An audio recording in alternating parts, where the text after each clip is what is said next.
Very good बेटा। जो हमारा टॉपिक चल रहा था लास्ट में, वो चल रहा था पोस्टल डिफॉर्मेटरीज। उसके अंदर लास्ट का हमारा जो रह गया था वो था राउंड शोल्डर, यही था ना। बाकी तो हमारा हो गया था, जो कॉमन पोस्टल थे वो हमारे हो गए थे, राउंड शोल्डर वाला रह गया था। बाकी जो हमारी कॉमन डिफॉर्मेटरीज थी, पोस्टल डिफॉर्मेटरीज, वो हो गई थी। उसमें केवल आपका ये रह गया था कि राउंड शोल्डर। सबसे पहले हम जानते हैं कि राउंड शोल्डर होता क्या है। तो बेटा राउंड शोल्डर कंधों का गोल हो जाना। When you check your shoulder, तो आप देखते हैं यहाँ पे थोड़ी सी एक बॉन्स होती है जिसे कॉलर बॉन्स कहते हैं। और अमूमन जब हम शॉर्ट पुट वगैरह जैसे स्पोर्ट्स में पार्टिसिपेट करते हैं तो इसका यूटिलाइजेशन होता है।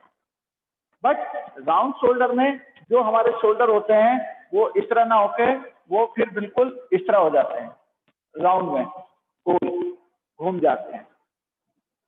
ये क्यों होता है, इसका कॉज क्या है? इसका कॉज होता है बहुत ज्यादा टाइट कपड़े पहनना या जो फिल्म स्टार वगैरह है उनकी नकल करना। ठीक है, अब जब ये हो जाए तो इसके लिए रेमेडीज क्या है? जो हॉरिजॉन्टल बार होता है उस पर एक्सरसाइज वगैरह करना और ताड़ासन करना, हैंड्स को इस तरह ले जाना। तो ये होता है इसकी रेमेडीज। प्रिकॉशंस मैंने बताया था कि what are the precautions, just opposite of cause. जो कॉज है उसका जस्ट अपोजिट करोगे आप तो प्रिकॉशंस होता है। मतलब जिस कारण से अगर डिफॉर्मेटरीज होनी है, अगर उसी कारण को रोक दिया जाए तो वो आपका प्रिकॉशंस कहलाता है। अब हमारा जो नेक्स्ट टॉपिक चलेगा आज की डेट का, आज जब हम बात करेंगे इस पे, तो आज का हमारा टॉपिक है, ये आपका पहला टॉपिक खत्म हो गया है। जो आपके 5 कॉमन डिफॉर्मेटरीज थी वो खत्म हो गई है बेटा। फिर हम इसके बाद बात करते हैं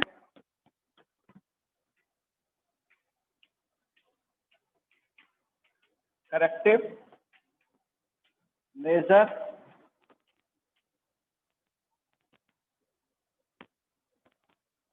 और पोस्चरल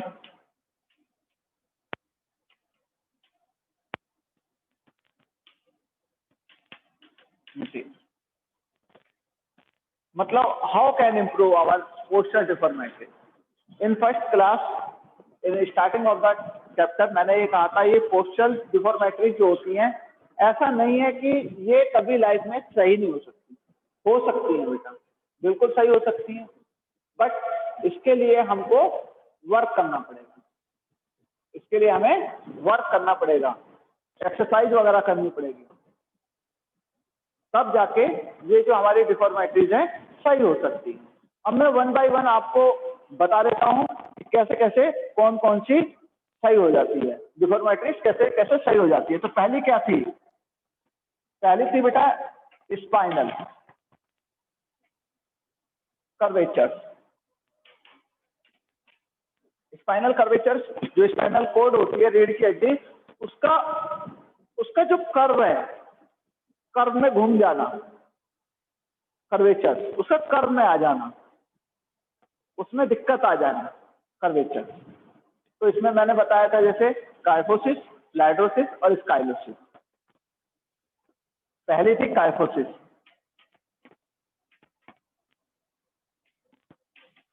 काइफोसिस, तो काइफोसिस में क्या बताया था मैंने कि जो बैकबोन होती है वो बैक की साइड निकल जाती है पीछे की तरफ। इसको कहते हैं कुबड़, आगे की तरफ कुबड़ और पीछे की तरफ कुबड़, कुबड़ का निकल जाना। तो काइफोसिस में पीछे की तरफ निकल जाता है। तो बेटा जनरली हम वो एक्सरसाइज करते हैं जो हमारी बैक को प्रेस करती है। प्रेस मतलब दबाती है यहाँ से। अगर हम सोएंगे तो बिल्कुल सीधे होकर सोएंगे, ठीक है। इसके बाद रोलर को बैक के अंदर रख के रोल करेंगे ताकि जो ये काइफोसिस है ये पैरेलल होता चला जाए हमारी बैक के बराबर में, जो बाहर निकला हुआ है वो पैरेलल हो जाए। उसके बाद कुछ ऐसी एक्सरसाइज जो बैक को बिल्कुल सपोर्ट और बैक को बिल्कुल फ्लैट करती हूँ, ठीक है। कुछ ऐसे योगासन करेंगे हम जिससे ये काइफोसिस खत्म हो जाए। उसके बाद दूसरा था लाइड्रोसिस। इसके अंदर कुबड़ क्या होता है, कुबड़ आगे की तरफ हो जाता है बेटा, छाती में, चेस्ट में, एब्डोमिनल पार्ट से ऊपर उठ के जो हमारी चेस्ट होती है इसके अंदर आ जाता है, ये बाहर आ जाती है। देखा होगा जो बहुत ज्यादा पतले हो जाते हैं, जो कैल्शियम की कमी हो जाती है जिन बच्चों को स्टार्टिंग से, वो लाइड्रोसिस का शिकार हो जाते हैं। लाइड्रोसिस के शिकार बच्चे या जो पर्सन होते हैं उनको क्या करना चाहिए, उनको बेटा ऐसी एक्सरसाइज जो चेस्ट पे प्रेशर बनाती हो, जैसे धनुरासन करते हैं, धनुरासन में नीचे लेट जाते हैं चेस्ट केवल, और चेस्ट से रिलेटेड जो योगासन और जो एक्सरसाइज होती हैं वो करनी होती है। जैसे रोलर चलाते हैं ऐसे ही हम रोलर रख के अपनी चेस्ट के सामने चला सकते हैं ताकि ये अंदर जाए। इसके बाद थर्ड है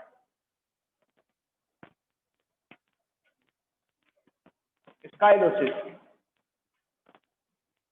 स्काइलोसिस, स्काइलोसिस में मैंने आपको बताया था कि जो हमारी बोन्स होती हैं इस तरह से, उनके अंदर कर्व जो होता है वो सी शेप या एस शेप में कन्वर्ट हो जाता है, सी शेप और एस शेप में कन्वर्ट हो जाता है। वो कुछ इस तरह करके आती है, सामने से इस तरह हो जाती है। वो इतनी बड़ी नहीं होती कि बिल्कुल सीधा सीधा क्लियर दिखाई दे, नहीं, बट कुछ ना कुछ उसका पार्ट दिखाई देता है। ठीक है, ये सी और एस टाइप में बन जाती है।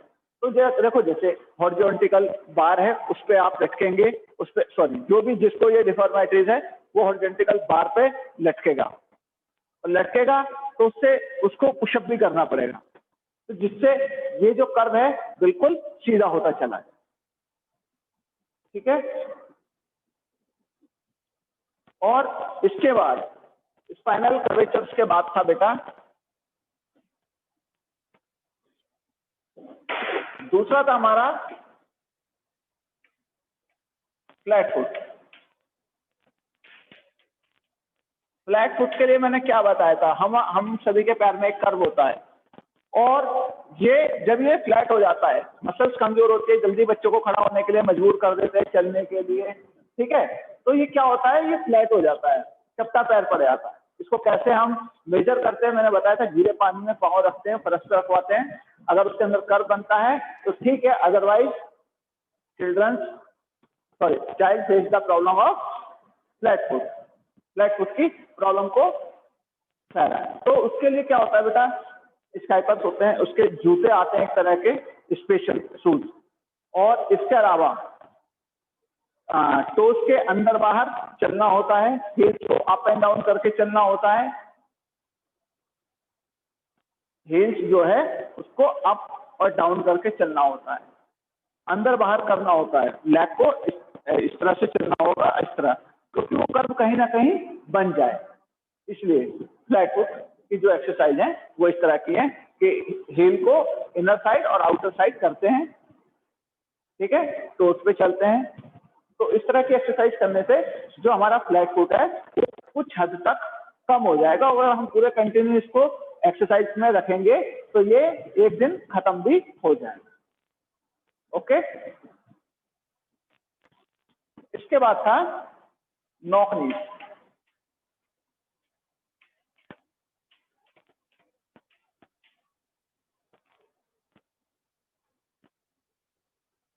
बेटा नॉक नीज मैंने बताया था, दो दो घुटनों का आपस में टकराना, नॉक नीज कहलाता है। ठीक है, नॉक नीज कहलाता है दोनों घुटनों का आपस में टकराना। तो इस तरह की जब पैर में दिक्कत होती है, दोनों क्लोज आ जाते हैं, तो मैंने बताया था हॉर्स राइडिंग होती है, फ्लो को लेकर नीचे सोना होता है, गरुड़ासन होता है, वक्रासन होता है, वृक्षासन होता है, ये कुछ आसन होते हैं जिसमें इनको पैरेलल कर दिया जाता है। ये क्लोज जो आते हैं ये थोड़ा दूर कर दिए जाते हैं, थोड़े दूर कर दिए जाते हैं। ठीक है, नॉक नीज हो गया था। इसके बाद वो लेग्स। वो लेग्स क्या होता है, वो लेग होता है बेटा जब घुटनों के पीछे गैप ज्यादा बड़ा बन जाता है, तो वो एक्सरसाइज जो घुटनों को थोड़ा क्लोज लाती है, जैसे गरुड़ आसन होता है। गरुड़ आसन में दोनों लेग को एक साथ मिलाकर बैठा जाता है। अर्ध मत्स्यंद्र आसन होता है, उसमें अर्ध मत्स्येंद्र आसन आपके चैप्टर 4 में अच्छी तरह से आपको डिस्क्राइब किया होगा सर ने। उसमें एक तरफ बैठ के एक पैर दूसरे पैर के ऊपर ओपन होता है और पैर को लेग को पकड़ लिया जाता है और इस तरह मूव किया जाता है, अर्ध मत्स्येंद्र आसन कहलाता है वो। तो वो भी दो लेग्स के लिए बहुत ज्यादा बेनिफिशियल है। इसके बाद राउंड शोल्डर।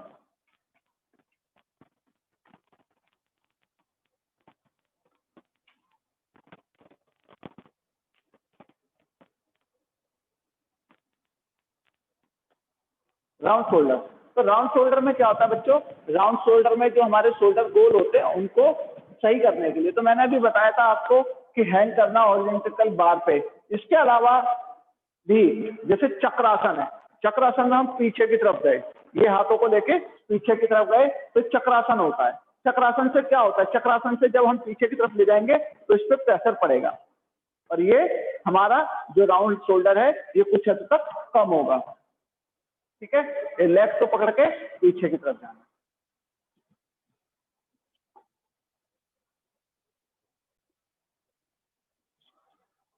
बेटा ये एक पार्ट इसका समझिए जिसका नाम था, जिसमें चिल्ड्रन से रिलेटेड प्रॉब्लमों को सॉर्ट आउट किया जाता था। अब हम इसके दूसरे पार्ट के ऊपर कंसंट्रेट करेंगे, ध्यान देंगे। इसका दूसरा पार्ट है वुमेन से रिलेटेड। इसका जो दूसरा पार्ट है वो वुमेन से रिलेटेड है, तो आप केवल वुमेन से रिलेटेड ही प्रॉब्लम्स आएंगे और उनको सॉर्ट आउट किया जाएगा। जैसे सबसे पहले एक टॉपिक आपका आता है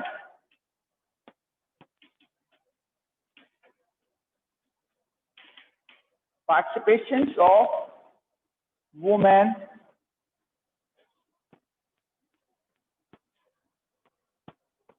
इन इंडिया।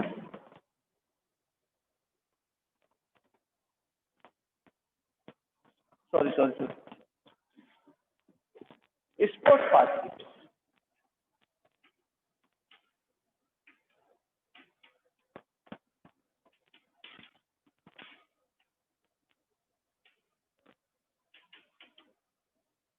ऑफ वुमेन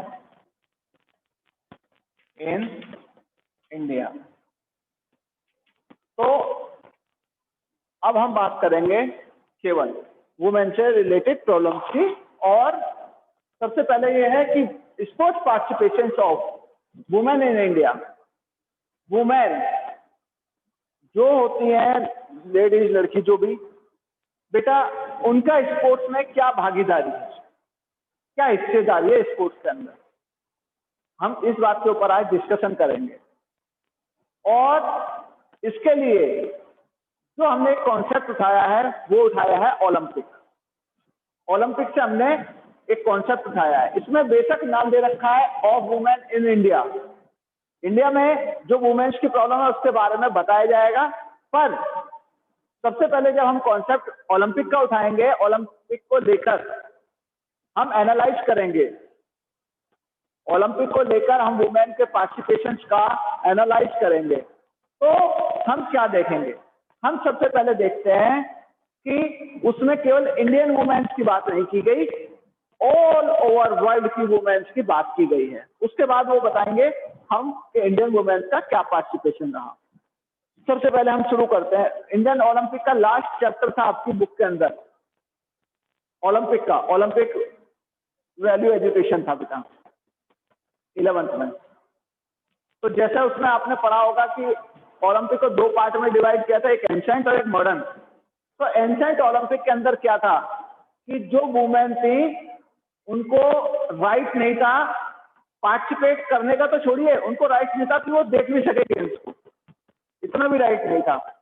और वुमेन जो थी उन्होंने पार्टिसिपेट किया भी नहीं। जो फर्स्ट मॉडर्न ओलंपिक हुए 1896 में, उसमें उन्होंने पार्टिसिपेट नहीं किया। फर्स्ट जो ओलंपिक हुए 1896 के, उसमें वुमेनों ने पार्टिसिपेट नहीं किया था, केवल मेल ने ही पार्टिसिपेशन किया था।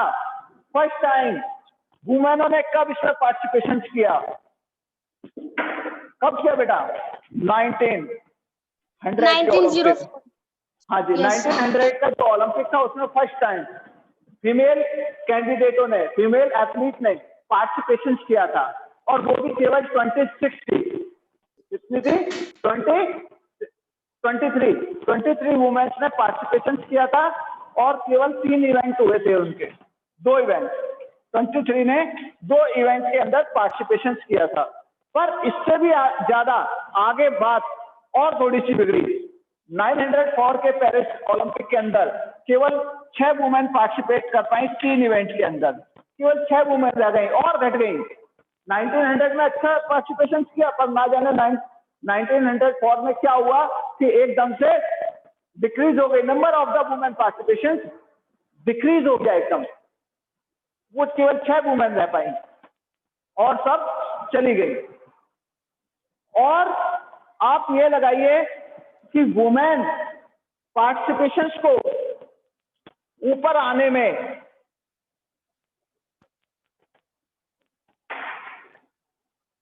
वुमेन पार्टिसिपेशन करने के लिए वुमेन को कितने साल का टाइम लगा पता है आपको? अच्छे तरीके से 100 साल, यानी 200 में जब सिडनी के अंदर ओलंपिक हुआ था, ईयर 2000 हाँ 2000 सिडनी ओलंपिक जब हुआ था, तो सिडनी ओलंपिक के अंदर बेटा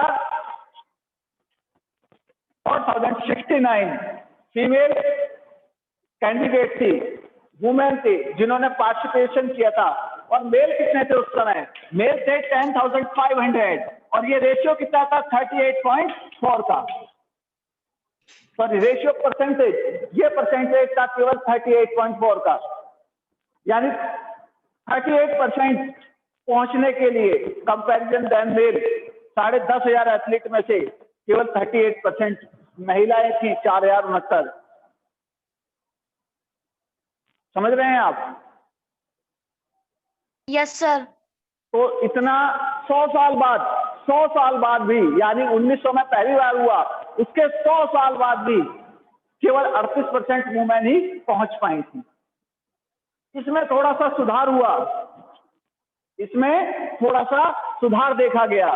कौन से ओलंपिक में? 2008 का बीजिंग ओलंपिक जो था, 2008 का बीजिंग ओलंपिक था, उसमें थोड़ा सा सुधार देखा गया। और वुमेन जो एथलीट थी, फीमेल जो एथलीट थी, 42.4%। हाँ 42.4% था। और ये कितना था? 23 वुमेन। वो तो अभी बाद में आएगा बेटा। वुमेन। जस्ट लिसन, वो बेटा ओलंपिक, लंदन ओलंपिक की बात है, मैं अभी बता रहा हूं आपको, जस्ट केवल 4600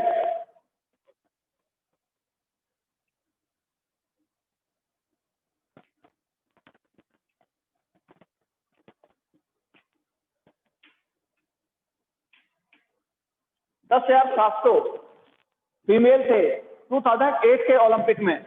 उसके कंपैरिजन में केवल 4,632 फीमेल कैंडिडेट आए थे, और यहाँ पे 42.4 पहुंच गया था रेशियो, 42.4 पहुंच गया था, मतलब थोड़ा सा बढ़ा। और ये बढ़कर 2012 वाले लंदन ओलंपिक में ये रेशियो थोड़ा सा अच्छा हुआ, और ये कितना पहुंचा बेटा?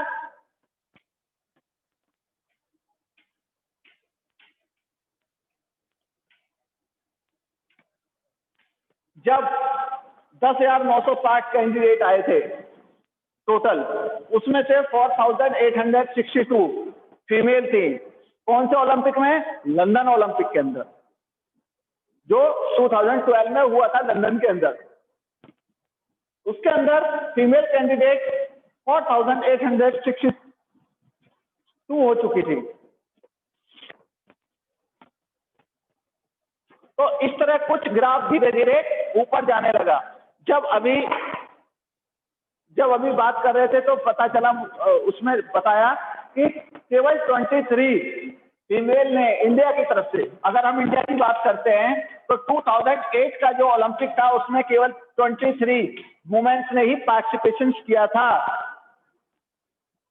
ठीक है, केवल 23rd फीमेल एथलीट ने पार्टिसिपेशन किया था इंडिया की तरफ से। From India. इंडियन में केवल 23 वुमेन ही गई थी इसके अंदर। पहली फर्स्ट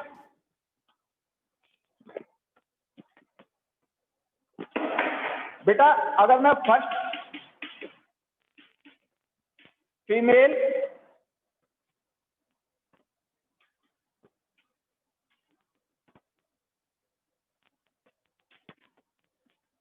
एथलीट की बात करूं तो who was she who won the medal in Olympic? कौन सी पहली महिला जिसने ओलंपिक में Yes, sir. मेडल जीता था? कर्णम मल्लेश्वरी। कर्णम मल्लेश्वरी। कर्णम मल्लेश्वरी थी इंडिया की तरफ से पहली वुमेन जिसने की ब्रॉन्ज मेडल जीता था। Madam. Yes, sir. Bronze medal जीता था सिडनी ओलंपिक के अंदर 2000 के अंदर। उन्होंने सिडनी ओलंपिक के अंदर ब्रॉन्ज मेडल जीता था। किसने? वेट लिफ्टिंग के अंदर। वेट लिफ्टिंग के अंदर उन्होंने ब्रॉन्ज मेडल जीता था। इससे पहले वो पहली महिला बनी इंडिया के लिए। इससे पहले 1984 में पीटी उषा ने बहुत बढ़िया जबरदस्त परफॉर्मेंस दिया था, बहुत अच्छा परफॉर्मेंस किया था, बट अनफॉर्चुनेटली वो जीत नहीं पाई और फोर्थ प्लेस पे रही वो। उसके बाद उन्होंने बहुत सारी चैंपियनशिप के अंदर, पीटी उषा ने, जिनको हम रेस की एथलीट थी वो, जिनको हम क्या जानते हैं, उड़न परी के नाम से जानते हैं, ठीक है, पीटी उषा। तो वो फोर्थ प्लेस पे रही थी और उसके बाद उन्होंने एशियन चैंपियनशिप और बहुत सारी चैंपियनशिप जीती, 100 से ऊपर मेडल जीते, पर वो ओलंपिक 1984 वाले ओलंपिक में वो फोर्थ प्लेस पे रह गई, ठीक है। पर इसके बाद बहुत ज्यादा मेडल्स उन्होंने जीते और इवेंट्स में। इंडिया के लिए पहला मेडल 2000 में आया जब कर्णम मल्लेश्वरी ने वेट लिफ्टिंग में ये करिश्मा करके दिखाया। इसके बाद लंदन ओलंपिक के अंदर फर्स्ट टाइम फीमेल बॉक्सिंग को शामिल किया गया, फीमेल बॉक्सिंग को, और उसके अंदर हमें सिल्वर मिला था। एमसी मैरी कॉम ने हमें सिल्वर लाके दिया था, मैरी कॉम ने हमें सिल्वर लाके दिया था, यानी कि वो रनर अप रही थी। और 2012 के अंदर ही साइना नेहवाल ने बैडमिंटन में भी करिश्मा करते हुए मेडल जीता था। साइना नेहवाल ने भी बैडमिंटन में जीता था, मेडल निकाल के दिया था इंडिया के लिए। तो इस तरह कुछ ग्रोथ होने लगी।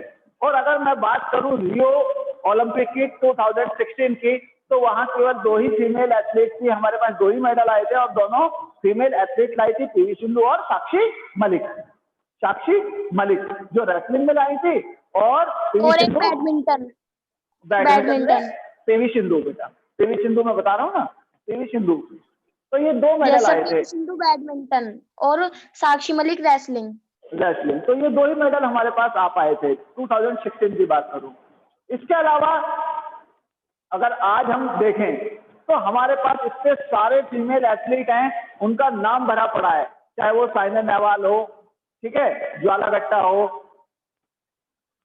ठीक, पीटी उषा हो, सानिया मिर्जा हो, ये सब क्या है, आज बहुत ज्यादा स्पोर्ट्स को, जो हमारा कल्चर है, मेल डोमिनेट कल्चर माना जाता है स्पोर्ट्स में मेल डोमिनेट कल्चर माना जाता है इंडिया के अंदर, कि मेल के लिए गेम बने हैं, पर ऐसा नहीं है। उन्होंने कहीं ना कहीं इस चीज को गलत साबित किया है और आज वो लगातार मेडल ला रही हैं, जीत रही हैं।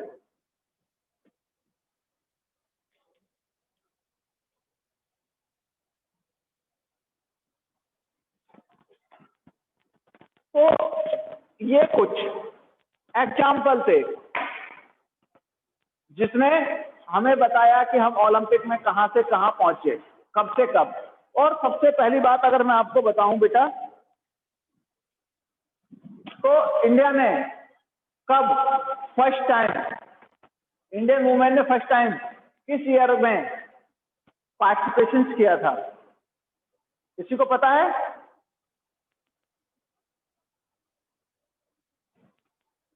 किसी को पता है बेटा फर्स्ट टाइम कब पार्टिसिपेशन किया था इंडियन वुमेन ने? नहीं, 1952 के ओलंपिक में केवल 4 फीमेल एथलीट इंडिया की गई थी। वहां पे केवल 4 फीमेल एथलीट गई थी 1952 के ओलंपिक में, क्योंकि जैसा कि हम जानते हैं 4 साल बाद होते हैं, पर हमारी तरफ से फर्स्ट टाइम केवल 4 फीमेल एथलीट को भेजा गया था ओलंपिक में 1952 के ओलंपिक में। वहां से ये स्पोर्ट्स में ओलंपिक में पार्टिसिपेशन का सिलसिला जारी रहा। तो मैंने जितना भी अभी आपको डाटा दिखाया कि 38% टू रेशियो था 2000 में सिडनी ओलंपिक में, ये किस तरह डेवलप हुआ, किस तरह बढ़ा, तो ये जो वुमेन एथलीट हैं इनकी वजह से। अगर आज हम कहें कि स्पोर्ट्स हमारे देश की बात करें स्पेशल, कि केवल इंडिया में मेल डोमिनेट कल्चर तो माना जाता है, पर आज मेल डोमिनेट खेल रहा नहीं है। जो स्पोर्ट्स में मेल डोमिनेट नहीं रहे, आज हम नजर उठा के देखते हैं तो हमें फीमेल ही ज्यादा दिखाई देती है हर गेम के अंदर। अगर मैं आपसे आज पूछता हूं, एक क्वेश्चन पूछता हूं, I am asking one question, कि कितने बच्चों ने मेल रेसर का नाम जानते हैं? कितने जानते हैं? बहुत कम, कोई नहीं जानता होगा।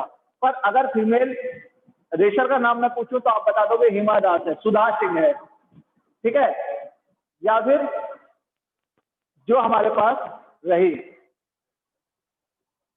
दुती चंद, ये रेसर है। अगर मैं पूछूं कि इंडिया के अंदर लॉन्ग जंप किसने अच्छी मारी तो आपको नहीं पता, पर अंजू जॉर्ज भी को आप जानते हैं लॉन्ग जंप के लिए। तो आज हम डेवलप कर रहे हैं धीरे धीरे, फीमेल जो हैं अपने परफॉर्मेंस को एनहेंसिंग पोजीशन में ले जाकर बढ़ाकर उसमें इस बात को कहीं ना कहीं रॉन्ग साबित कर रही हैं कि केवल जो स्पोर्ट्स होता है वो मेल डोमिनेट होता है। तो ये आज आपकी क्लास के लिए था केवल फीमेल पार्टिसिपेशन, ठीक है।